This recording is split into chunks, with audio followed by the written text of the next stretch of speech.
Bonjour à tous, merci. Vous m'entendez bien? C'est bon? Ok, même au fond, ça va? Parfait.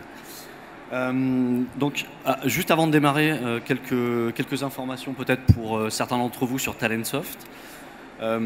Talentsoft est un éditeur qui est leader européen des solutions de formation et de gestion des talents dans le cloud.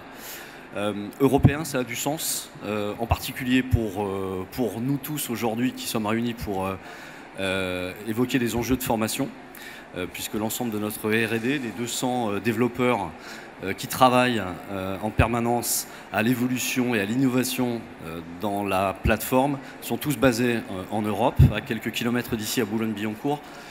Ça veut dire qu'on suit de façon très proche le réglementaire européen, et Dieu sait si en matière de formation c'est important.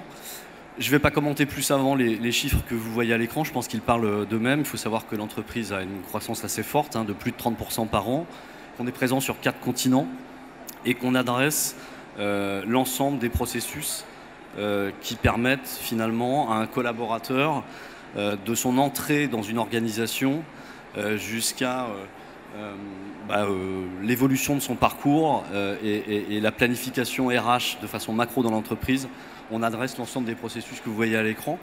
Donc tout ce qui est recrutement, évidemment, tout ce qui est évaluation des compétences, des entretiens annuels et la revue des talents. Et puis la gestion de la rémunération avec la possibilité, évidemment, d'avoir autour de ça des analytics, de la BI directement intégrée à la solution pour que les différents responsables RH et formation aient des indicateurs clés de pilotage et de prise de décision rapide par rapport à leur processus. Sur la formation, puisque vous comprenez que c'est une suite modulaire, on adresse deux grands espaces. Un dont on va parler aujourd'hui qui est le digital learning et un deuxième qui est plus centré autour des processus d'administration de la formation qu'on appelle dans notre jargon, puisque notre milieu est assez jargonnant, plutôt le TMS. Je vais laisser tout de suite la parole à Pamela, qui va vous expliquer comment, chez Bluelink, on a pu déployer une solution de formation digitale à l'international.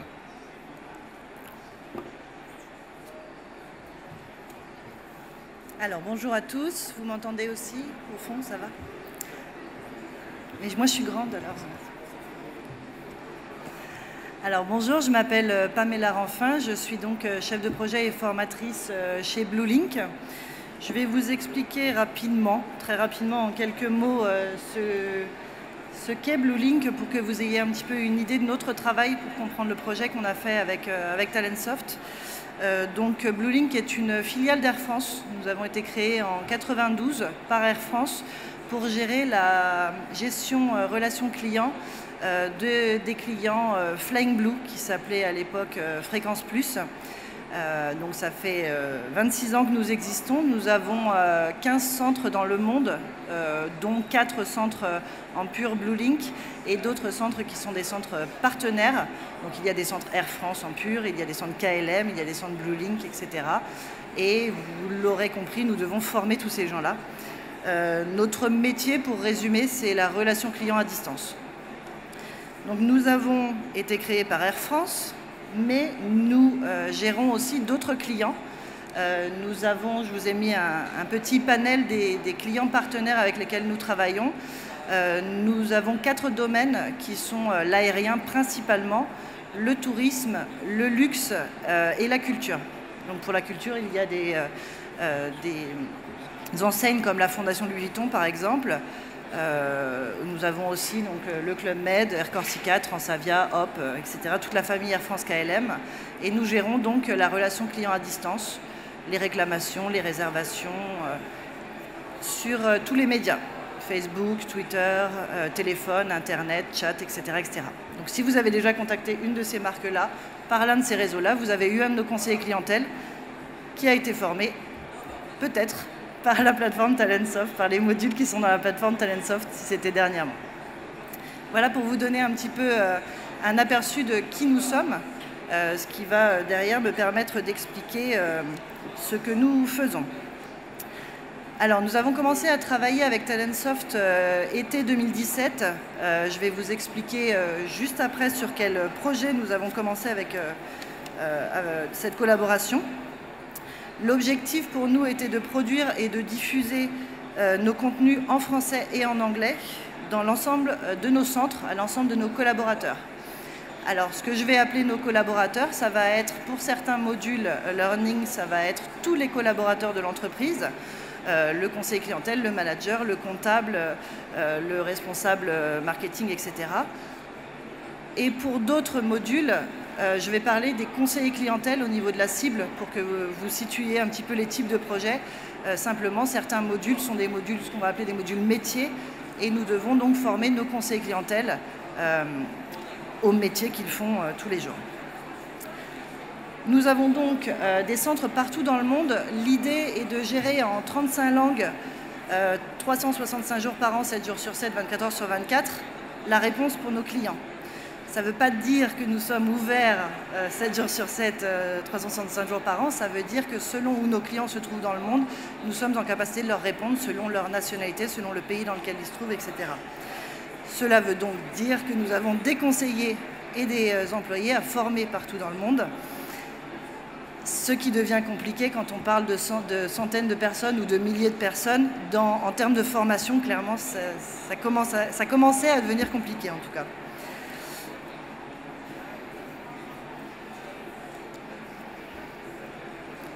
Je n'ai pas tout dit ce qui était écrit, mais ce n'est pas grave. Vous avez lu. Alors, nous avons donc, depuis 2017, nous avons formé 11 formateurs et concepteurs. Donc, je fais la différence entre formateurs et concepteurs car nous avons des personnes, je vais en parler un petit peu après sur l'accompagnement du changement, des personnes comme des managers de proximité qu'on a formés aussi au logiciel Talentsoft, entre autres à l'espace de création de contenu. Et nous avons donc formé 11 personnes en tout qui aujourd'hui créent des contenus dans ce qu'on appelle le LCMS de Talentsoft. Donc le LCMS, c'est l'endroit où on crée des contenus de formation, des e-learning, des quiz, etc. Nous avons aujourd'hui comptabilisé 3600 heures de formation dans l'espace de diffusion Talentsoft, donc depuis été 2017 jusqu'à aujourd'hui, ce qui est plutôt pas mal. Pour être honnête, c'est un projet qui a démarré sur une petite population et aujourd'hui, je vais vous donner des exemples des sujets que nous avons intégrés dans la plateforme. L'idée générale, c'était tout simplement au niveau formation d'augmenter notre réactivité. C'était capital pour nous.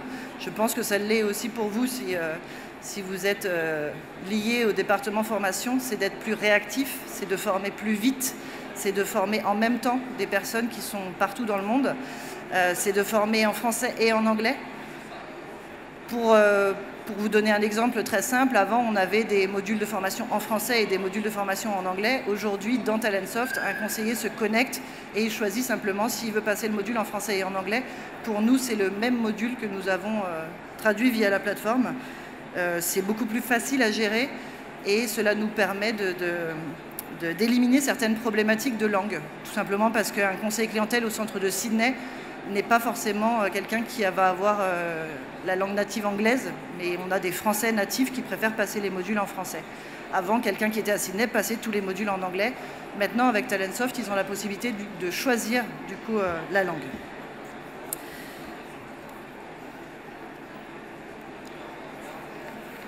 Alors, pour vous donner des exemples de projets, j'ai pris simplement 3 thématiques pour vous donner des exemples de projets que nous avons mis en place dans la plateforme. Alors, le premier projet avec lequel nous avons commencé était le projet Flying Blue. Si certains d'entre vous sont clients Flying Blue dans l'assemblée, est-ce qu'il y a des clients Flying Blue qui ont une carte Flying Blue anciennement Fréquence Plus ? Voilà. Alors, toutes les personnes qui sont clients Flying Blue ont reçu une communication courant 2018 pour leur dire que le programme changeait. Le programme est devenu donc Flying Blue for Me avec une nouvelle organisation, etc. Et pour un changement de programme, cela implique forcément de former les conseillers clientèle et les équipes qui répondent par téléphone, par email, sur les réseaux sociaux, sur le chat, etc. à nos clients. Nous avons donc formé en juillet, août, septembre à peu près 2017 360 conseillers clientèle dans nos centres dans le monde en à peu près 2 mois sur les modules métiers du nouveau programme Flying Blue. Dans le cadre de ce besoin que nous avions de former nos conseillers clientèle, nous avons donc commencé à travailler avec Talentsoft et nous avons été accompagnés par Talentsoft et sur la création de notre plateforme de diffusion, tout simplement pour savoir créer nos groupes, nos centres, parce que nous formons les gens selon leur métier, selon le centre dans lequel ils se trouvent, selon l'activité sur laquelle ils sont.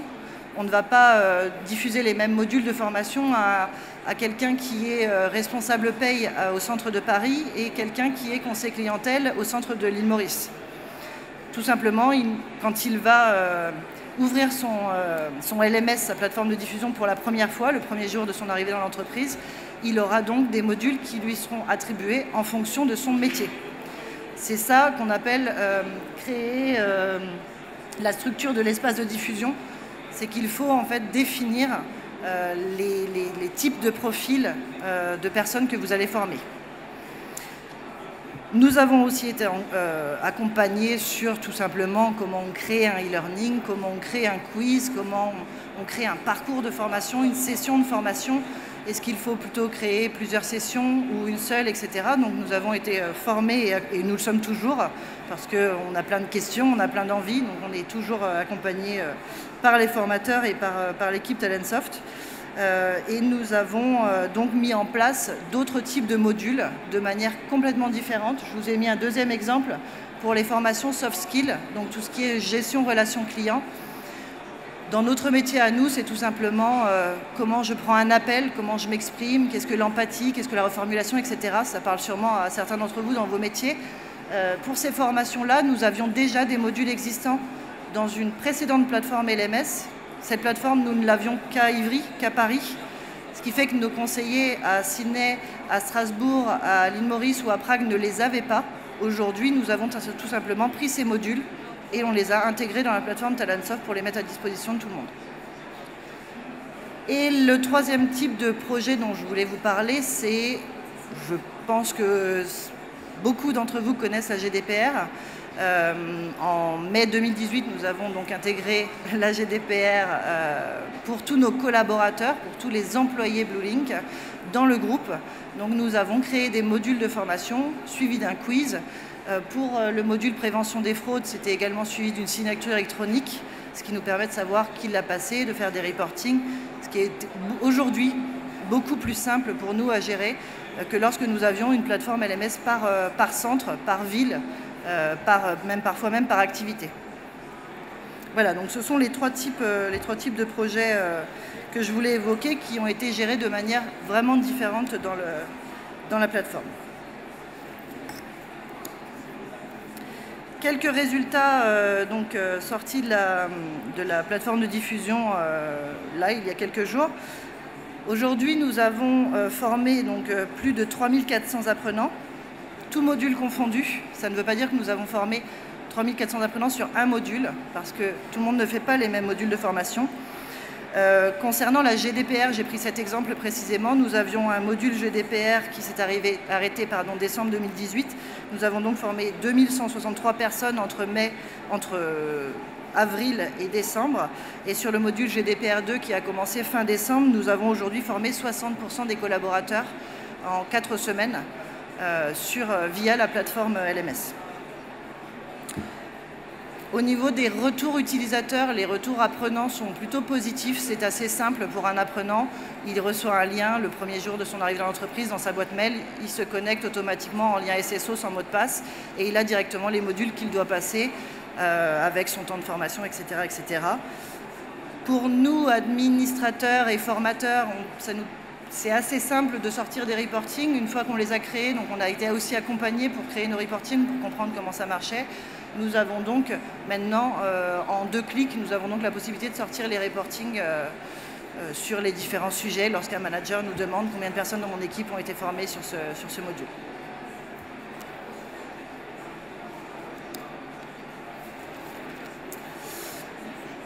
Pour faire un bilan, nous avons aujourd'hui comptabilisé 119 parcours de formation dans la plateforme, dont 30 créés par des prestataires extérieurs. Dans les 30 modules, je compte les fameux modules soft skills dont je vous ai parlé précédemment, qui avaient été créés par un prestataire avant qu'on ait cette plateforme. Donc il s'agit de 18 modules pour être précise, et le reste, donc la grosse dizaine qui reste, ce sont des modules créés par des prestataires qui travaillent avec Talentsoft, et nous avons donc fait appel à eux pour qu'ils nous créent des modules avec les logiciels que nous utilisons, et on les charge dans notre plateforme directement. La baisse du coût d'un apprenant a été calculée à environ 20% de baisse. Ce calcul est très simple, c'est simplement moins de salles de formation réservées, moins de temps de formateurs, moins de matériel utilisé dans nos différents centres, et aussi moins de déplacement des formateurs. Nous sommes une entreprise à l'international, donc les formateurs, on se déplace beaucoup à travers le monde, et donc du coup, avec les modules comme ça en ligne dans la même plateforme, ça nous permet de faire moins de formations. Aussi également, je l'ai indiqué sur la dernière ligne par rapport aux classes virtuelles, parce que dans Talentsoft, nous avons aussi utilisé les classes virtuelles pour faire des débriefs, par exemple sur un sujet précis avec les managers de l'île Maurice et de Madagascar. C'est des débriefs qui durent 2 heures, 3 heures. Se déplacer à Madagascar ou à l'île Maurice pour 3 heures, c'est pas jouable. Donc on fait simplement des classes virtuelles dans la plateforme. Concernant l'action avec les managers, je voulais simplement évoquer un exemple précis sur l'activité Flying Blue. Nous avons formé 2 managers de proximité. Elles ne sont pas du tout formatrices, elles ne sont pas animatrices de formation, elles n'ont jamais conçu de module avant. Et on les a formées simplement pour mettre en place une animation 1 fois par mois. Elles font un quiz à leur conseiller clientèle Flying Blue dans le cadre de leur animation, et elles sont complètement autonomes sur ce sujet. Donc ça permet petit à petit d'ouvrir un petit peu l'intérêt, et on a de plus en plus de managers d'autres activités qui viennent nous voir en disant « mais moi je veux faire comme eux, c'est hyper sympa » parce que du coup ça fait un point régulier dans la plateforme, ça entraîne les agents à aller voir aussi ce qui se passe et à demander aussi, à être demandeurs en disant « telle personne a passé telle formation, je voudrais aussi la passer », etc.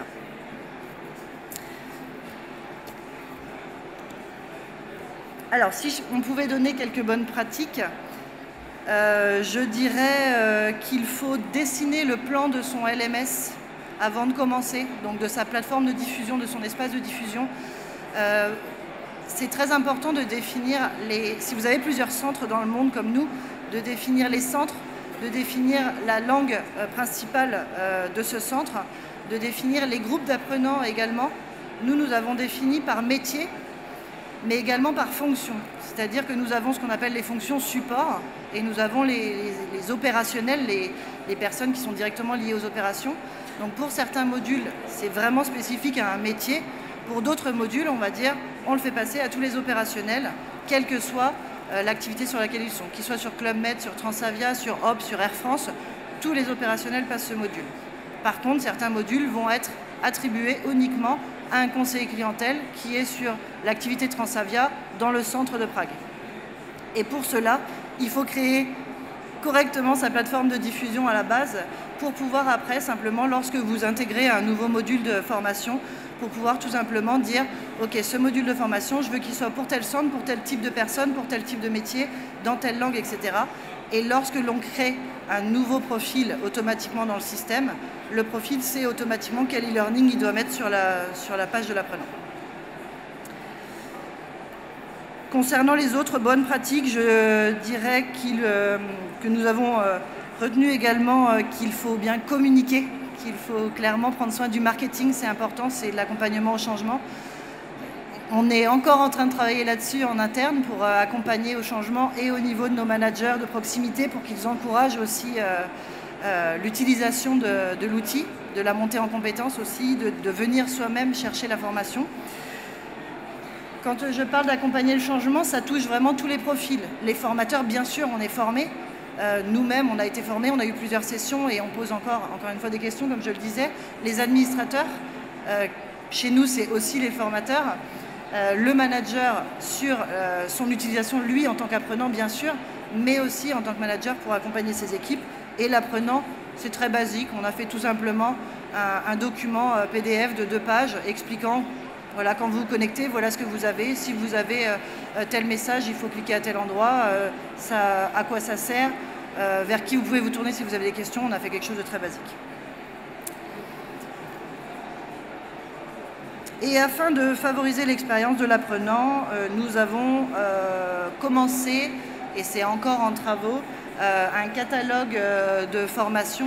Donc je vais passer directement au slide suivant parce que ça fait partie des choses sur lesquelles nous devons encore travailler. Pour terminer, simplement, je vous ai listé les 3 sujets sur lesquels nous avons encore du travail, parce que nous sommes encore dans l'apprentissage, dans le partenariat, sur la découverte de ce qu'on peut faire dans cet outil, dans ces outils. Je vais donc commencer par la dernière ligne, puisque je viens d'en parler. Un catalogue de formation, c'est primordial. Être capable de dire à vos apprenants, à vos managers, voilà tous les e-learning, tous les modules, tous les quiz, toutes les animations que j'ai dans ma plateforme. Et après, de savoir à quoi on veut s'inscrire pour être demandeur. Continuer à monter en compétences les concepteurs et les formateurs, ça coule de source. Il est important de former des gens, d'autres formateurs dans d'autres centres. Nous avons commencé à le faire avec des personnes de Prague, du centre de Prague. Et lancer une communauté, c'est notre troisième action que nous n'avons pas encore mis en place, de lancer une communauté pour vraiment partager les choses avec les apprenants, avec les formateurs, avec les personnes du monde entier. Je crois que c'est tout. Ouais, c'est tout, c'était le dernier slide. Merci. Merci beaucoup. Des questions de la salle. Moi, j'en ai plein, mais est-ce que vous en avez déjà? Oui, ici, derrière le pilier, là-bas. Alors, est-ce que le micro peut arriver jusque-là? Merci, mademoiselle. Merci. Merci beaucoup pour cette présentation, et notamment pour le dernier slide sur les bonnes pratiques. Vous m'entendez bien? Oui, oui, mais on a le bruit. Ah, d'accord, ok. J'avais une petite question. Vous parliez du coup des évolutions pour demain. Tout à l'heure, suite à l'introduction, on se parlait notamment d'adaptive learning et tout ce type de thématiques. Alors c'est peut-être une question plus pour Talentsoft, mais est-ce que la plateforme a dans ses plans de développement, ou en tout cas vous, est-ce que vous prévoyez côté Flying Blue d'adapter, enfin de mettre en place une plateforme qui puisse s'adapter à l'apprenant en fonction de son parcours, de ses habitudes de consommation de formation, etc. Ou est-ce que c'est quelque chose qui est peut-être un peu trop tôt? Et ma deuxième question, c'était sur l'approche catalogue de formation en ligne. Est-ce que vous avez prévu d'ouvrir votre catalogue aussi à des fournisseurs externes, type Udemy, Coursera, des choses comme ça? Est-ce que vous prévoyez d'intégrer ça dans vos parcours de formation aussi? Merci. Oui, juste, je peux vous demander juste de vous présenter comme ça. Ah, pardon, je suis Thibaut Yvain, je suis responsable de la formation au sein du groupe ACA. Merci beaucoup. Merci. Alors, pour la première question, on a déjà des éléments dans la plateforme qui permettent de présenter aux collaborateurs des parcours qui ont été vus, qui ont été notés par ses pairs et qui peuvent potentiellement l'intéresser. Maintenant, la next step, et on est dessus, c'est en roadmap et c'est planifié pour cette année, c'est effectivement d'avoir de l'adaptative dans la plateforme en fonction tout simplement des centres d'intérêt de la personne et de ce qu'elle a déjà suivi dans la plateforme. Donc tout ça est on track et avec une approche qui va être assez particulière et qui va permettre notamment aussi à nos clients d'adapter quelque part cette intelligence selon leurs propres besoins. Donc on ne sera pas sur quelque chose qui sera complètement caché du point de vue du client. Et ça nous semble très important. Parce qu'on est à l'aube finalement d'usages qui sont assez nouveaux. On parle beaucoup d'IA, etc. On est sur un marché, le e-learning qui foisonne de modes et de tendances tous les ans ou tous les 2 ans. Moi, ça fait 10 ans que je suis dans le métier, entre le serious game, les Cook, les Spock, les MOOC, le rapid learning, le video learning, etc. Tous les ans, on a des... Voilà. Donc on est aussi précautionneux par rapport à ça, c'est-à-dire qu'on ne veut pas surfer sur une vague pour surfer sur une vague, et on veut le faire en co-construction avec nos clients. La deuxième question portait sur... Les contenus tiers.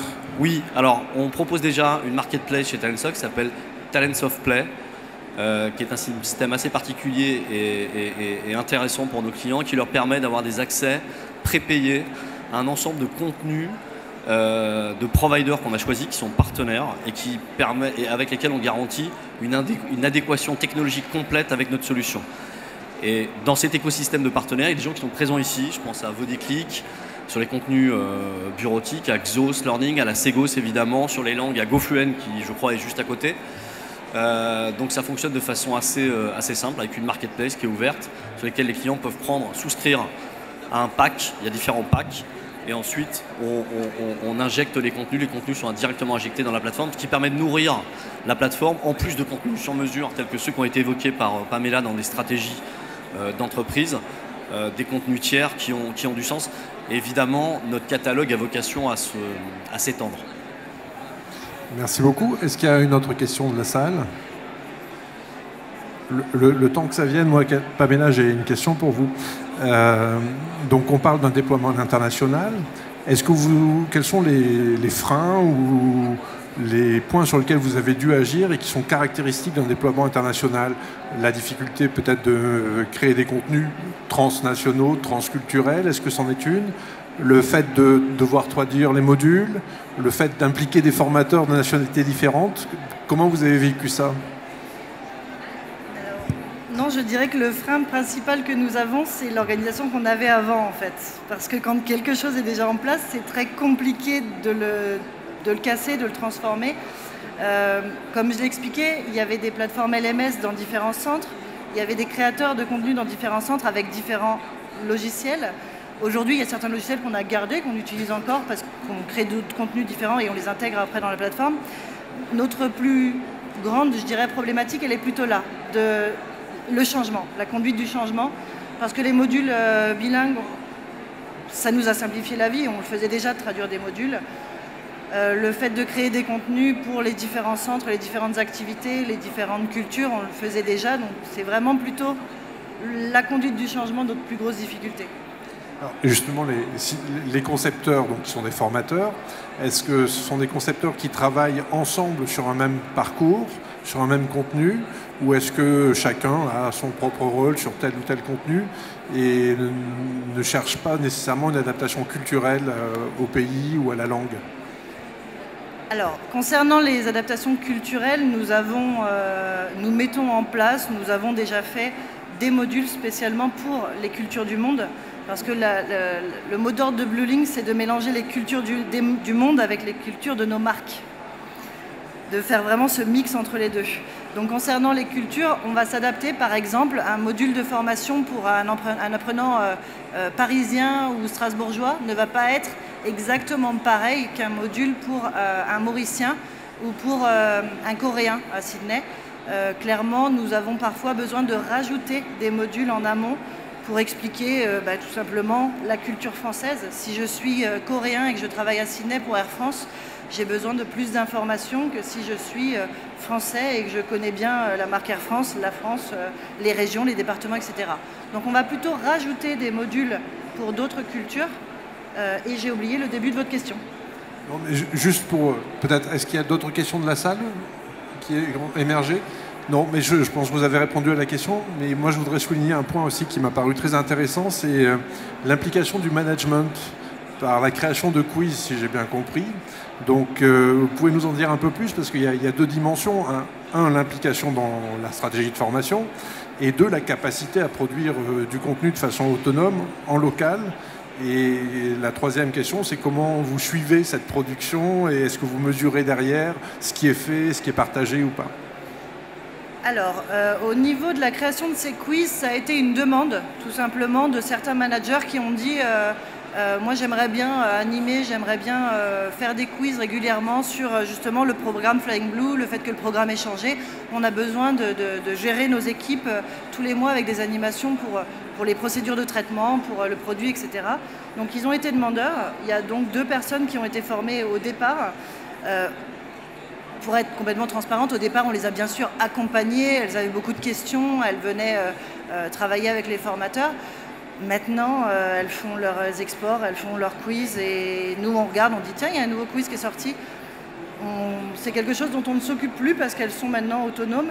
Et d'ailleurs, même c'est elles qui sont en train de former des managers d'une activité qui n'a rien à voir parce que ces autres managers sont venus nous voir, on leur a dit écoutez, nous on est sur ça, sur ça, sur ça.